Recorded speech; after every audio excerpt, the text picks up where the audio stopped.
time to get that last motor mount. It's right here. You can see it. That's the front motor mount. We're gonna need 17 millimeter wrenches for this job. I'm gonna start with the bolt that goes through the middle of this mount.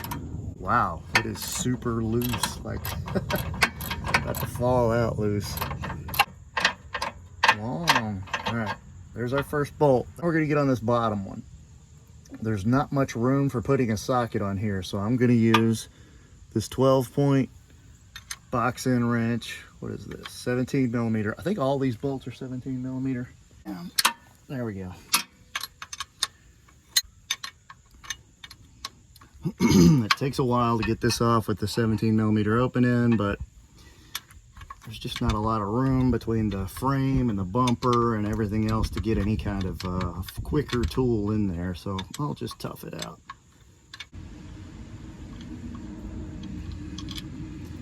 All right, there's that bolt. Goes in the bucket. So now that the bottom bolt is out and the bolt that goes through the middle is out, we're going to be taking out this bolt right here, and then there's another one on the other side. See there? This being a manual transmission, it's got a 3-bolt mount instead of a 2-bolt. Let's see what a ratchet does. There's a standard ratchet. Ooh, and let's get that with the breaker bar first. Not that it couldn't break it loose, it's that why should I work that hard when I've got better tools available? See, breaks loose really easy with some proper leverage. Let's take the ratchet. Now that that's loose, I'm going to use the socket like a nut driver. Just work it off. Changing out those other mounts has made a huge difference, and I'm hoping this last mount will improve it even more. One thing is, if you have a brand new mount in the front and a crapped out mount in the back, then your front mount probably won't live very long because it's too much stress for the one mount to take. Now let's go after the mount on the other side. Or the bolt on the other side. Broke it loose. Just turn it out by hand. Socket gives me a little more to grab onto if that needed explaining. All right, bolt goes in the bucket, and let's see if we can pull that mount out.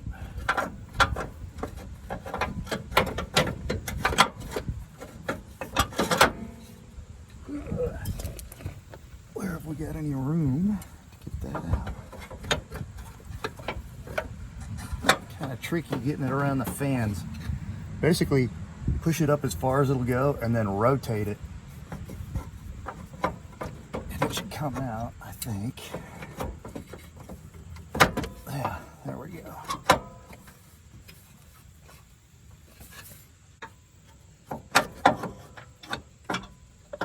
It seems to want to come out the driver's side. And let's go ahead and try and wrestle the new mount in. Kind of curious as to the fitment on this because, well, you know, Chinese parts and whatnot. Yeah, seems to be going in pretty easy.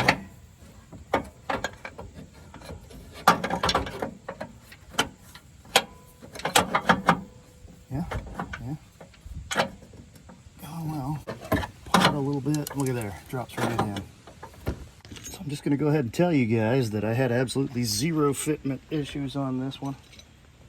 Which is funny because this was the cheapest piece of Chinese junk I could find on eBay.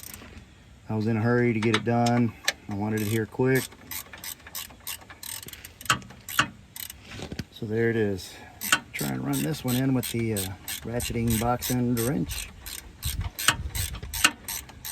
All the bolts went in easy. Didn't have to do any grinding like I did on that driver's side AutoZone part. This part was literally, I think, $22.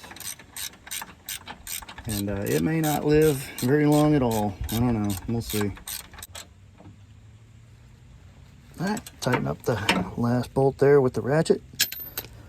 And that's it, kids. That one wasn't too tricky.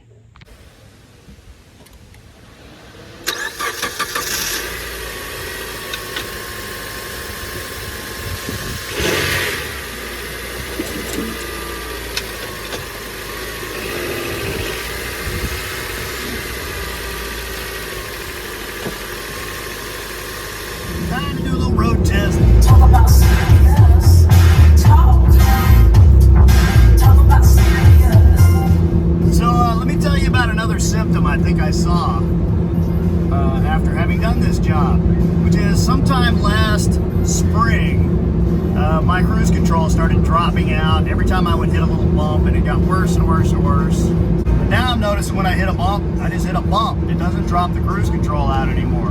So I'm pretty sure that the torque of the motor was causing a snag on something like, I don't know, the throttle cable maybe, or something like that, or maybe the clutch.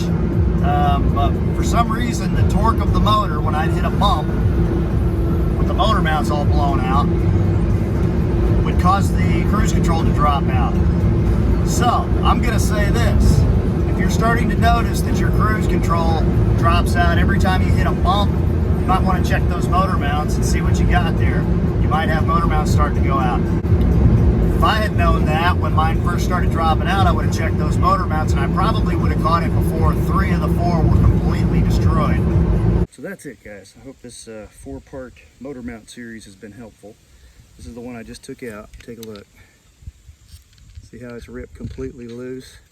This is kind of what happens with motor mounts, is once one of them fails, the rest will follow. So you're best off replacing all your motor mounts as close together as you can, and that's what I tried to do here. It's been 3 or 4 weeks. Every weekend I've changed out another one.